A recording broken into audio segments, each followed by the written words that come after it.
High বন্ধুরা, দেখো আমরা এখন সিমলায় আছি। হোটেলটা জাস্ট দেখো কতটা সুন্দর। এটা আমরা ওপরে ছিলাম, এখন গ্রাউন্ড ফ্লোরে যাব। তার জন্য লিফট তো নিচেই আছে, যাচ্ছি। এই দুজন দাঁড়িয়ে আছে, আমরাও যাব লিফটে করে। এবার গ্রাউন্ড ফ্লোরে যেতে হবে।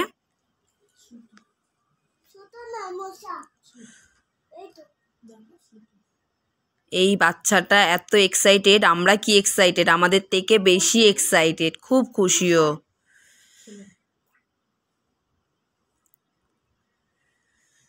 আরেকজন চাবি খুঁজে পেয়েছে, চাবিটা খুলছে।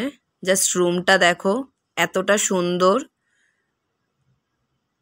আমরাই অগোছালো করে রেখেছি, কারণ এসে খুব টায়ার্ড ছিলাম, তাই অগোছালো করে রেখে জাস্ট বেরিয়ে গেছিলাম একটু বাইরের দিকে ঘুরতে, ব্যাকগ্রাউন্ডগুলো দেখতে। এখানে গাইস এখন -3, ঠান্ডা, কাঁপুনি দিচ্ছে সবার,